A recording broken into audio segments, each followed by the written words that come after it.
14 अगस्त की रात को 25 अफराद पे मुश्तमिल एक गैंग मेरे साथ बैठे अवैस नामी शख्स पे गोलियों से हमला करते हैं। मुझे तो पता ही नहीं था कि यहाँ पे लड़ाई हुई है। मैं तो ससुराल से छोटे भाई की लड़ाई हुई है। सुना कि वो गाड़ी का झगड़ा था, वो आप पीछे करो बस इसी के अंदर मुंह मारी हुई, हाथापाई है। ये इनका गैंग है, बहुत पुराना गैंग है। ये डकैतियाँ भी करते थे, इन्होंने बैंक में भी डकैती की हुई है, इन्होंने कत्ल भी किए हुए हैं। फिर तीसरी दफ़ा भी आए हैं तो माफ़ी मांगी, पर उन्होंने गुस्से में आके मेरे बाबा के पिस्टल वाली बैक साइड मारी। पुलिस ने कभी नहीं इनको आके पकड़ा? इनके गाजियाबाद थाने में भी हैं, कोतवाली थाने में भी, सदर थाने में भी हैं। काफ़ी थानों में इनके मैक्सिमम 18-20 से ज़्यादा पर्चे हैं जो बड़े खतरनाक है। पर इनका जो चाचा है ना वकील, उन्होंने सब कुछ क्लियर किया हुआ है। मुझे उन्होंने फायर मारे, मुझे इधर एक फायर लगा, दूसरा फायर आगे जाके लगा। मुझे तकरीबन 3 दिन 4 दिन बल्कि 3 दिन बाद मुझे होश आई। इनके बकौल मुझे तो ये भी नहीं पता। तो ये बच्चों का झगड़ा हुआ तो मैंने कहा यार भाई दो इसको मार दो इसको मारो। तो मैं कहा छोड़ दो बात को। कहता साढ़े कागजात में माफ़ी नहीं है।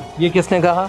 वो उसके लड़के के बाप ने। ठीक हो गया जी, वो बट मारता। मैं फिर उस तो बाद क्या, मैं कहा चल पुत माफ़ कर देना वड्डा हुंदा है जरा ना माफ़ करे। मैं को वो कहता वड्डा है यार ना। बदतमीजी की। मैंने उसको कहा यार भाई ठीक है कोई बात नहीं, मोहल्ला ही है, इधर ही रहते हैं। उसने कहा नहीं तो उधर आ जाना, मैं दसा। और मैं उसके पास गया, उसने जाते साल ही मुझे चपेट मार दी। ठीक है, ये कौन शख्स है, इसका नाम पता? ये उसका गोशी का कज़न वगैरह ये डाली साला है उसका। 3 घंटे ये बात चलती रही। हर इलाके तक खबर गई है कि मेरे बाबा माफ़ी मांगते रह गए, लेकिन उन्होंने माफ़ नहीं किया। अस्सलाम वालेकुम जी, इस वक्त मैं मौजूद हूँ लाहौर का इलाका है थाना गाज़ियाबाद और उसकी हदूद में 14 अगस्त की रात को 25 अफराद पे मुश्तमिल एक गैंग मेरे साथ बैठे अवैस नामी शख्स पे गोलियों से हमला करते हैं। अवैस जिसके घर आज से 15 दिन पहले अल्लाह ताला ने बेटे की नेमत से नवाजा और ये अपने बच्चे को मिलके अपने घर वापस आ रहा होता है, तो इस गली में जो आप साथ चले हुए फुटेजेस देख रहे हैं, ये किसी फिल्म का मंजर नहीं बल्कि ये हकीकत में हुआ थाना गाज़ियाबाद की हदूद में। मैं ख़ास तौर पे इस वीडियो में शुमार करना चाहूँगा DIG ऑपरेशंस लाहौर फैसल कामरान साहब, IG पंजाब राव साहब और आखिर में राव अब्दुल करीम साहब और आखिर में सरबराह CCD सुहेल ज़फ़र चट्टा साहब, जिनके होते हुए हम लोग अपने आप को अपने घरों में महफूज समझते हैं कि हमारे सरबराह ऊपर बैठे हैं। अल्लाह ताला के फजलो करम से हमें किसी भी किस्म की कोई परेशानी की बात नहीं है, मगर अफसोस के साथ कहा जाता है कि सर ये वही थाना गाज़ियाबाद है जहाँ पे आज से तकरीबन 15 रोज़ पहले DIG ऑपरेशंस लाहौर ने पूरे का पूरा थाना मुअत्तल किया था। मगर उसके मुअत्तल होने के बावजूद जो नए हैं वो भी वही काम कर रहे हैं। कैसे कि एक वालिद जब उसके बेटे पे हमला होता है तो वो 15 पे कॉल करता है, और अगर आप इस जगह पे बैठ के थाना गाज़ियाबाद की लोकेशन लगाएं तो मैक्सिमम आपको 8 मिनट लगते हैं मोटर बाइक पे आते हुए। अगर आप गाड़ी पे आते हैं तो आपको 10 मिनट लगेंगे, और अगर आप वॉक इन आते हैं तो आपको 15 मिनट लगेंगे। अफसोस की बात यहाँ पे ये है कि 14 अगस्त की रात को, जब मैं मानता हूँ कि पुलिस को कहीं ना कहीं डिप्लॉय किया होगा आपने, मगर 15 का काम ये है कि वो एज सुन एज अर्ली वहाँ पे पहुँचे, तो क्विक रिस्पांस देने की बजाय 15 यहाँ पे पूरे 1.5 घंटे बाद आती है। क्या तमाम तर वाक़या हुआ जानते हैं अवैस से। अस्सलाम वालेकुम अवैस। वालेकुम अस्सलाम। अवैस, मैं आपको ज़्यादा नहीं बुलाऊँगा, मुझे ये बताएँ कि ये तमाम तर वाक़या किस तरह से पेश आया? मुझे तो पता ही नहीं था कि यहाँ पे लड़ाई हुई है। मैं तो ससुराल से छोटे भाई की लड़ाई हुई है, उसी की हम उम्र के साथ। ठीक है, किस बात से लड़ाई हुई थी? वो सुना कि वो गाड़ी का झगड़ा था, वो आप पीछे करो बस इसी के अंदर मुंह मारी हुई, हाथापाई हुए। ठीक है। तो उनके बड़े आए हैं, उन्होंने धमकियाँ दी हैं कि हम आपकी टांगों में फायर मारेंगे। ये कौन लोग हैं, आप उनका नाम भी बता सकते हैं? ये है गोशी है और उसके दोस्त हैं, सारे कज़न भी उसी के ही हैं। ठीक है। ये इनका गैंग है, बहुत पुराना गैंग है। ये डकैतियाँ भी करते थे, इन्होंने बैंक में भी डकैती की हुई है, इन्होंने कत्ल भी किए हुए हैं। इनका यही होता है कि लड़का भागे तो हमने फायर मारा। इनके बड़े रोले हैं, पर हम तो इन चीज़ों से बहुत ज़्यादा दूर है। हमारा इनके साथ कोई लिंक भी नहीं है, ना हमारे माइंड में ये था कि हम कोई लड़ाई करेंगे। हालांकि जब छोटे भाई की लड़ाई, मेरे बाबा ने उनसे माफ़ी की, माजरत मांगी, पर उन्होंने नहीं माफ़ किया, कहते नहीं। फिर तीसरी दफ़ा भी आए हैं तो माफ़ी मांगी, पर उन्होंने गुस्से में आके मेरे बाबा के पिस्टल वाली बैक साइड मारी, पता नहीं क्या कहते हैं इसको, बट हाँ वो मारा उसको। नाज़रीन, के नीचे आप फुटेजेस भी देख रहे हैं कि ये बुज़ुर्ग बाप जो गली के चौक में मौजूद है और उसकी आंख के नीचे जो ज़ख़म का निशान है, इसकी गर्दन पे ज़ख़म का निशान है। ये साथ साथ आप फुटेजेस पे देख रहे हैं। ये वालिद से भी हम इनके बात करने की कोशिश करेंगे। अच्छा वैसे मुझे ये बताइएगा कि अगर ये लोग इस तरह के थे तो अभी तक क्या ये किसी के हाथ नहीं आए? मतलब पास थाना है, क्या थाने वालों को नहीं पता कि ये डकैत भी हैं, ये कातिल भी हैं, कत्ल भी करते हैं, ये लोग चोरी में भी मुलव्वस रहे हैं? पुलिस ने कभी नहीं इनको आके पकड़ा?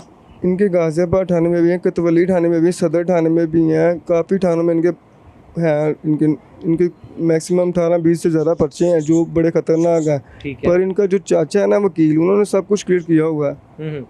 इनके बड़े ज़्यादा रोले हुए हैं। ठीक है। पर मुझे बताएं, आपके साथ जब आप घर आए, आपके आगे आने में ये लड़ाई हो रही थी या बाद में? नहीं, मेरे होते हुए कोई लड़ाई नहीं थी, कुछ भी नहीं था।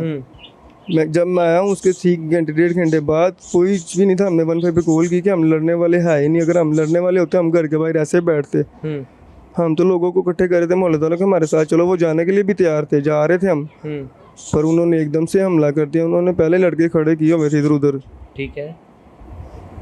तो उन्होंने फिर हमला कर दिया। फिर हमें जो समझ आया हम भागे हैं।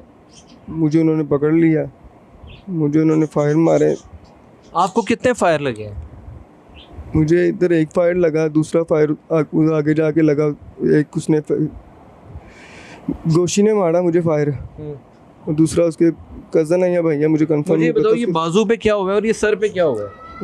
मैं भाग गया था यहाँ से, फिर भी जब मुझे फायर लगे मैं भाग गया, मुझे फिर उन्होंने पकड़ लिया आगे से। अच्छा। उन्होंने मुझे फिर बड़ा मारा, सारा इतने सारे कज़न थे, सब ने मुझे मारा। पिस्टल के जो बैग, यानी अपनी तरफ से उन्होंने आपको नीम मुर्दा हालत में मार के छोड़ दिया था। ठीक है। फिर उधर के मोहल्लेदारों ने मेरा बड़ा साथ दिया।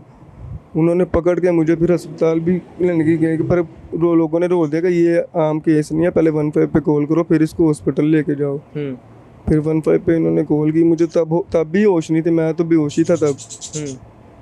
मुझे तकरीबन 3 दिन 4 दिन बल्कि 3 दिन बाद मुझे होश आई इनके बकौल। मुझे तो ये भी नहीं पता। वैस आप अब साहिब औलाद, अल्लाह ताला ने आपको बेटे से नवाजा, जब आपकी मिसेस को ये खबर पहुंची तो क्या उनकी कैफियत थी, कुछ पता है? वो तो आपे से खुद बाहर थी, वो तो परेशान हो गए, सब रोना शुरू हो गए थे। आपको पता फिर क्या हाल होता है? बहुत सारे लोग ये समझ रहे हैं कि शायद आप भी कोई लड़ाई झगड़ा करने वाले हो। आपका क्या काम है वो भी हमारे नाज़रीन को बताएं। सर आप पूरे मोहल्ले में, पूरे इलाके में किसी से भी पूछ लें, अगर कोई बंदा कह ले आपको कि हम लड़ाई झगड़े वाले हैं तो हम जिम्मेदार हैं। अच्छा, आपका काम क्या है? मेरा काम है वीडियो फोटोग्राफी का काम है। ठीक है।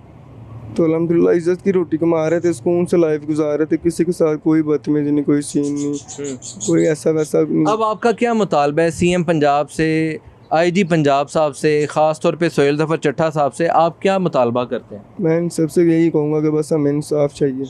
इंसाफ चाहिए। इंसाफ चाहिए, क्योंकि हमने कोई ऐसा कदम नहीं उठाया जो हमें कल को भुगतना पड़े, या कोई हमारे ऊपर, हमारे भाइयों पे, बहन भाइयों पे, हमारी फैमिली पे कोई इशू उठे।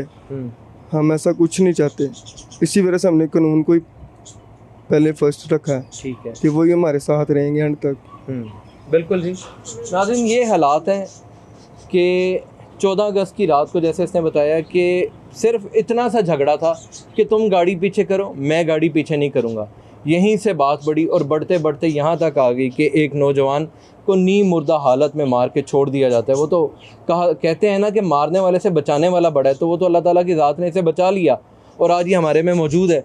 अब हम बात करते हैं इनके वालिद से और उनसे जानने की कोशिश करते हैं कि पुलिस ने अभी तक आपके साथ कैसा बिहेवियर रखा है, पुलिस ने आपको क्या उम्मीद दिलाई है। भाई साहब थोड़ा सा आपने ऊंची बोलना है, मुझे बताइएगा आपका नाम क्या और आप क्या काम करते हैं? मेरा नाम वैसे मशहूर बिल्ला है, मोहम्मद असलम मेरा नाम है। तो ये बच्चों का झगड़ा हुआ, तो मैंने कहा यार भाई दो इसको मार दो इसको मारो। तो मैं कहा छोड़ दो बात को। कहता साढ़े कागजां च माफ़ी नहीं है। ये किसने कहा? वो उसके लड़के के बाप ने। तो क्या नाम है उसका? नाम का नहीं पता। फिर उन्होंने लड़के बुलाए, जो उसका गोशी नाम का लड़का गैंग है जिसका, वो गैंग ने हर बंदे को मोजर 15-20 जने आए ने, वो आन के मेरे ते हमला करन लगे। मैं उन्होंने मिंतरला की, वो खैर महल्लेदार पै पू के चले गए। फिर दोबारा आए, वो फिर उन्होंने मैं कहा यार भाई चल यार माफ़ कर दे मेरे सोने, माफ़ कर दी होंगे। तो उन्हें मेरे बट मारता मुँह पे। ठीक हो गया जी, वो बट मारता। मैं फिर उस तो बाद क्या, मैं चल पुत माफ़ कर दे, माफ़ कर देना वड्डा हुंदा है, जिहड़ा ना माफ़ करे। मैं को वो कहता वड्डा होया यार। ਤੇ ਕਹਿੰਦਾ ਸਾਡੇ ਕਾਗਜ਼ਾਂ 'ਚ ਮਾਫੀ ਨਹੀਂ ਆ, ਮੁੰਡਾ ਦਿਓ। ਮੈਂ ਕਿਹਾ ਯਾਰ ਮੁੰਡੇ ਨੇ ਕੀ ਜ਼ੁਲਮ ਕੀਤਾ ਵੀ ਉਹਨੇ ਕੋਈ ਕਤਲ ਕੀਤਾ ਹੈ, ਕੋਈ ਨੁਕਸਾਨ ਕੀਤਾ, ਲੜੇ ਨੇ ਦੋਵਾਂ ਨੂੰ ਮਾਰ ਦੇ। ਕਹਿੰਦਾ ਨਹੀਂ ਜੀ। ਉਹ ਫਿਰ ਮੈਂ 15 ਤੇ ਕਾਲ ਕੀਤੀ, 15 ਤੇ ਕਾਲ ਕੀਤੀ ਤੇ ਉਹਨਾਂ ਨੇ ਕਿਹਾ ਜੀ अमला बिजी है। तो ये 15 ने आपको कहा कि अमला बिजी है? हाँ जी। तो आप ऐसा करें, आप थाने आ जाएं। ठीक है। तो तब अभी मामला हाँ गोलियों तक नहीं पहुंचा था। वो ना घंटा लग गया या 1.5 घंटा लग गया। वो उन्होंने कहा कि आप इधर आ जाएं। मैं महल्लेदार ने पूछा, मैं कहा यार मेरे नाल चलोगे? महल्लेदार सारे तैयार हो गए। महल्लेदार ने कहा कि चलो सारे निकलो। महल्लेदार ने कहा कि चलो निकलो। महल्लेदार ने निकलिया तो भाण ए मेरा बेटा वीडियो से देखना थड़े ते बैठा है, थड़े ते बैठा होया वा तो असी थाने जा रहे सां। इन्हें कहा अबू यार दोस्त पावांगे, गल खत्म हो जाएगी, कोई मसला नहीं गा।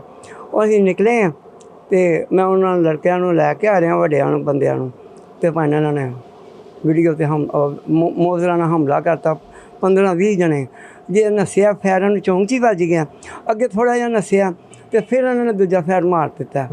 वो मुड़ के वो फिर नस गया अगों, फिर इन्हूं फड़ के लिया के इहदे सिर च बट मारे ने मोजरां दे। मुझे बताएं आप यहाँ पे कितने अरसे से रह रहे हैं? मुझे यहाँ रहते हुए तकरीबन 60 साल से भी ऊपर हो। 60 साल से ऊपर हो गया। 60 सालों में कभी आज तक आपने थाने का मुंह देखा था? नहीं, मैंने नहीं देखा। झगड़े में नहीं मैंने देखा। झगड़े में नहीं देखा? हाँ, किसी के साथ गया हूँ तो कोई बात नहीं, लेकिन मैं झगड़े में नहीं देखा। क्या चाहते हैं अपने इंसाफ बांटने वालों से? मेरे साथ डीएसपी साहब जो आए थे मौके पे, उन्होंने मेरे साथ अच्छा सलूक किया। उन्होंने कहा यार आप बिल्कुल टेंशन ना लो। मैं कहा भाई जाओ। मैं कहा अगर मेरे बच्चे का कुछ हो गया उनकी फ़ायदा मैं 15 तक कॉल करांदा। मैं कहा मेरा अल्लाह मालिक है। और डीएसपी साहब ने कहा कोई परेशानी गल नहीं है, उत्ते अल्लाह ते थल्ले मैं हैगा ते मैं तेरा हक जरूर तेन दवावांगा। लेकिन मैं उन्होंने क्यों कहां कि उन्होंने मेरा साथ दिता। डीएसपी साहब मेरे नाल सर्विस हॉस्पिटल भी गए, 2 घंटे मेरे नाल उत्थे भी रहे। सही। लेकिन अगों रास्ता करते हैं, कभी किसी ने भेज के नहीं। अभी आपको मतलब थ्रेट्स आ रहे हैं? अभी आपको ये कह रहे हैं, धमकियां दे रहे हैं? हाँ जी। अभी रास्ते ये करते हैं कि यहाँ लड़के भेजते हैं, चेक करते हैं कि क्या कर रहे हैं क्या नहीं कर रहे, ये नकवारी करवा रहे या रेटिंग क्यों नहीं करवा रहे। मैं रेटिंग क्या करवाऊँ, मुझे तो अपने बेटों की पड़ी हुई है। सही बात है। अच्छा, मुझे वो बेटा अभी आपका यहाँ पे मौजूद है जो गाड़ी पे जिसके साथ बहस हुई थी कि आगे कर पीछे कर गाड़ी? हाँ, छोटा बच्चा यहाँ ही होगा। मैं बेटा क्या मामला हुआ था? अपने ईमान से बताना है कि आपने अगर बदतमीज़ी की थी तो वो भी आपने बताना है, हक सच की बात करनी है। पास ये देख लो जो मैं ना सुबह उठा हूँ, मैं बाबा ना मुझे ना काम ले गए, मैं और बाबा इकट्ठे गए हैं। ठीक है, मैंने नाश्ता भी नहीं किया था, मैं ना बाबा के साथ चले गया हूँ। जब हम आए हैं ना मगरिब की ज़ान हो गई थी। ठीक है, मेरा दोस्त खड़ा था, मैंने उसको वो टाइम दिया था, उसकी कॉल आई थी तो हम उधर से आए थे। ठीक है, हम आए हैं तो आते साल मैंने अब्बू को गाड़ी उतारा, मैं उसको तो साथ ही गली से लेके आया हूँ कि नीचे मैंने उसको अपनी दुकान में बैठा देना था। ठीक है, और मैंने नाश्ता करना था 7 बजे मगरिब की नमाज़ के टाइम। ठीक है, और ना रास्ते में रास्ता है था, वो कार थी, एक रिक्शा था, बीच में से रास्ता गुजर रहा था। अच्छा खासा रास्ता था, काफ़ी रास्ता था। वो अपनी मर्ज़ी से खड़ा था, वो अपनी मर्ज़ी से, पहले उनकी आपस में बात हो रही थी, मुझे नहीं पता था। मैं अपने ध्यान से मैंने रास्ते में से गुजरने की कोशिश की, उसको पता नहीं टोंट हुआ क्या हुआ मुझे नहीं पता। उसने मुझे रेस दे के ब्रेक लगा दी, मैंने कंट्रोल कर ली, उसने भी कर ली, मैंने भी कर ली। मैंने उसको कहा भाई नहीं चलानी आती तो ना चला। ठीक है, ठीक है, तो अगर तेरा नुकसान होता तो उन्हें मुझसे बढ़ना था।